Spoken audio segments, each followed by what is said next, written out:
শিষ্টাচার শিক্ষা দেওয়া। বাবার যেমন কর্তব্য মার তেমন কর্তব্য, বাবার চেয়ে মার গুরুত্ব বেশি।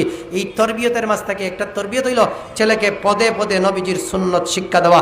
এই ছেলে যখন কথা বলতে শিখবে, ওই কথা বলা শিখার সময় আব্বু আব্বু নয়, আম্মু আম্মু নয়, দাদা দাদা নয়, ফুফু ফুফু নয়। আজকাল দেখেছি আমি মেয়ে লোকেরা যখন সন্তানে ফুফু করে, ও একে তো ফুফুটা কি বেলাই দিছে, ও মা ফোন লাগাইয়া দে ফুফুর কাছে, আর কয় ফুফু ন আমার সন্তানে ফুফু ফুফু ডাকে, কয় না ভাই।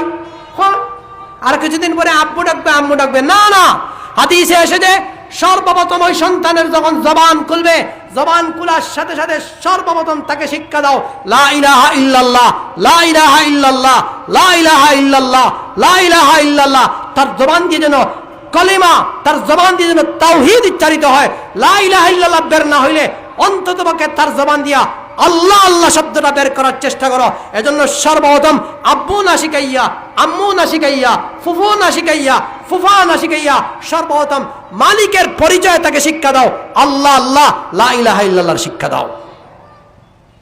রাসূল করিম সাল্লাল্লাহু আলাইহি সাল্লাম পদে পদে শিশুদেরকে নৈতিক শিক্ষা, ইসলামী শিক্ষা, শিশুদের মন মানসিকতা, তাদের চিন্তা চেতনা যেন সুন্দর হয়, এজন্য রাসূল করিম সাল্লাল্লাহু আলাইহি ওয়াসাল্লাম হাদিসে অত্যন্ত গুরুত্ব দিয়েছেন ছেলে মেয়েদের মন মানসিকতা তৈরি করার জন্য।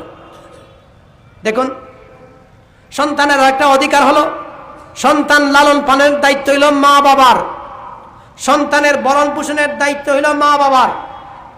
মা বাবা যখন তার সন্তানকে লালন পালন করবে, লালন পালন করার সময় হালাল উপার্জিত সম্পদ দ্বারা সন্তানকে লালন পালন করবে। হারাম খাওয়াইবে না, হারাম খাওয়াইবে না, হারাম ভাবে উপার্জন করবে না। সুদের টাকা দিয়া, ঘুষের টাকা দিয়া, ধোঁকাবাজির টাকা দিয়া তোমার ছেলেকে তুমি বড় করো না। তোমার ছেলেকে হালাল খাওয়াও, কারণ হালাল খাদ্যের একটা প্রভাব গর্ভস্থ সন্তানের উপর পড়বে না, পড়বে না ভাই? গর্ভস্থ সন্তানের উপর পড়বে। এজন্য মা যখন দুধ খাওয়ায়, এই দুধ সন্তানকে খাওয়ানোর সময় দুধের একটা প্রভাব গর্ভস্থ সন্তানের উপর পড়ে। দুধের দ্বারা যেভাবে সন্তানের দেহ বড় হয়, সন্তানের দেহ বড় হয়, সন্তান যেমন লালিত পালিত হয়, ওই দুধের দ্বারা সন্তানের মন মানসিকতাও তৈরি হয়, মন মানসিকতাও তৈরি হয়। বিগত কয়েকদিন আগে আমি দেখেছি আমার ছাত্র জমানায় একটা পত্রিকায় এসেছে যে একটা মেয়ে জন্ম হয়েছে, আর ওই মেয়েটার জন্মের পর দেখা যায় তার হাতে যে নখ, ওই নখগুলা কুকুরের নৌকের ন্যায়, তার পায়ের নখগুলা কুকুরের নৌকের ন্যায়, আর ওই মেয়েটার স্বভাবটা দেখা যায় কুকুরের স্বভাবের মতো। পত্রিকায় এসেছে ভাই, পত্রিকায় এসেছে মেয়েটার আপনার নখগুলা কুকুরের নখের ন্যায়, মেয়ের পায়ের নখগুলা কুকুরের পায়ের ন্যায়, মেয়েটার স্বভাবটা দেখা যায় কুকুরের স্বভাবের ন্যায়। তালাশ করে দেখা যায় যে ওই মেয়েটা কুকুরের এক ফোঁটা দুধ পান করেছিল। কারণ ওই মা যে আছে, মার কোনো সন্তান বাঁচে না। মার কোনো সন্তান না বাঁচার কারণে ওই গ্রামের কুসংস্কার হিসাবে একটা মহিলা মাকে এসে বলল, হে মহিলা, তোমার সন্তান যখন বাঁচে না, একটা সন্তান যখন বাঁচে না, তাইলে এক কাজ করো, তুমি কুকুরের এক ফোঁটা দুধ খাওয়াইয়া দিও সন্তান জন্মগ্রহণ করলে, আর এই সন্তান তখন বাঁচবে। ওই কুসংস্কার পালন করতে গিয়ে ওই মার ঘর থেকে যখন সন্তান জন্মগ্রহণ করেছে, সন্তানের পর ওই মাটা তার সন্তানকে বাঁচাইয়া রাখার জন্য কুকুরের এক ফোঁটা দুধ খাওয়াইছে। আর ওই কুকুরের এক ফোঁটা দুধ খাওয়ানোর প্রভাব কি হয়েছে? তার নখ হয়েছে কুকুরের নখের ন্যায়, তার স্বভাব হয়েছে কুকুরের স্বভাবের ন্যায়, এমনকি তার চেহারাটাও কুকুরের স্বভাবের ন্যায় হয়েছে। বলুন তো, এক ফোঁটা দুধের আসর গর্ভস্থ সন্তানের উপর পড়লো না ভাই? বলুন, পড়লো না? এজন্য খালি সন্তান, আমার সন্তান মাদ্রাসায় পড়ে 3 বছর, এখনো নাজেরাত, হাফিজে কুরআন হইতে পারে না। খোঁজ নিয়ে দেখো, তোমার সন্তান রে হারাম খাওয়াইছো মিয়া, ঘুষের টাকা দিয়ে লালন পালন করছো, সুদের টাকা দিয়ে লালন পালন করছো, টকাটকির টাকা দিয়ে লালন পালন করছো। এখানে তার মেধা শক্তি নাই, এই জন্য সে কোরআন পারে না, এজন্য হাফিজ হতে পারে না, তার ভিতরে কোরআন ঢুকে না, তার ভিতরে ইলমে ওহী ঢুকে না। কারণ কি? তার মান, তার চরিত্র, তার মন মানসিকতা, তার চিন্তা চেতনা হালাল মালের দ্বারা গঠন করার দরকার ছিল, হালাল নয়, তুমি হারাম খাওয়াইছো। এজন্য রাসূল করিম সাল্লাল্লাহু আলাইহি সাল্লাম একদিন দেখলেন যে হাসান রাদিয়াল্লাহু তাআলা, যে রাসূল যেহেতু সরকার প্রধান ছিলেন, তার কাছে বিভিন্ন ধরনের সদকার মাল আসতো, যাকাতের মাল আসতো। নবীজি এবং নবীজির বংশধরের লোকের জন্য সদকার মাল বক্ষণ করা হারাম। বনু হাশেম গোত্রের নবীজি ছিলেন, সেই গোত্রের সেই গোত্রের লোকের জন্য সদকার মাল বক্ষণ করা হালাল না হারাম? হারাম। তো নবীজির কাছে সদকার মাল ছিল, এমত অবস্থায় হাসান ছোট ছিলেন।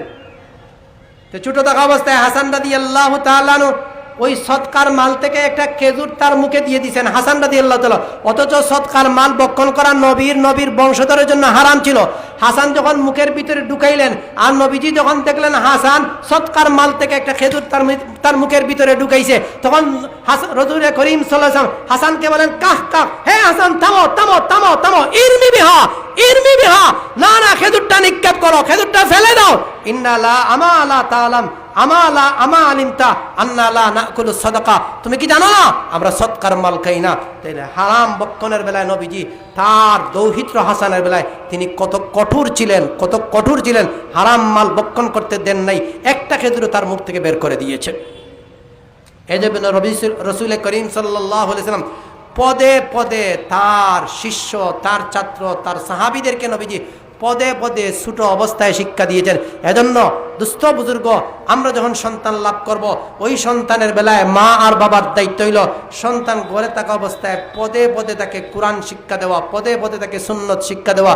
মা যদি ঘুম থেকে ওঠার সময় ঘুমের দোয়াটা শিক্ষা দেয়, ঘুমে যাওয়ার সময় ঘুমের যাওয়ার দোয়াটা শিক্ষা দেয়, বাথরুমে ঢোকার সময় বাথরুমের দোয়াটা শিক্ষা দেয়, বাথরুম থেকে বের হওয়ার সময় বাথরুমের দোয়াটা শিক্ষা দেয়, খানা খাওয়ার সময় মা যদি ওই দোয়াটা শিক্ষা দেয়, খানা খাওয়ার শেষের দোয়াটা যদি শিক্ষা দেয়, সালাম যদি শিক্ষা দেয়, ঘর থেকে বের হওয়ার দোয়া, ঘরে ঢোকার দোয়া, এইভাবে যদি পদে পদে একটা মা যদি দিনদার হইয়া সন্তানের মন মানসিকতা যদি দিনদারির থেকে নিয়েই গঠন করতে পারে, তাহলে এটাই হবে মা বাবার দায়িত্ব, সন্তানকে তরবিয়ত শিক্ষা দেওয়া।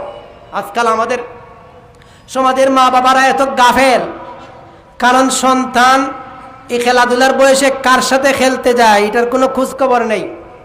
মাদ্রাসায় আমার সন্তান লেখাপড়া করে না হয়, স্কুলে লেখাপড়া করে সন্তান, এই সন্তান স্কুলে কার সাথে যায়, কার সাথে আসে, তার সহপাঠী ভালো না খারাপ, এটা আজকাল অনেক অভিভাবকের তালাশি করে না।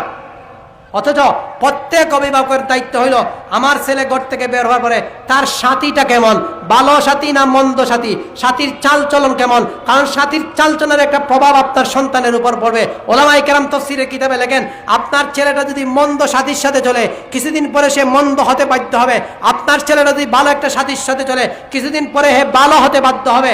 আপনার একটা ছেলে যদি মেয়েদের সাথে চলাফেরা করে, মেয়েদের সাথে যদি খেলাধুলা করে, তাহলে ওই ছেলেটার ভিতরে মেয়েলি স্বভাব চলে আসবে।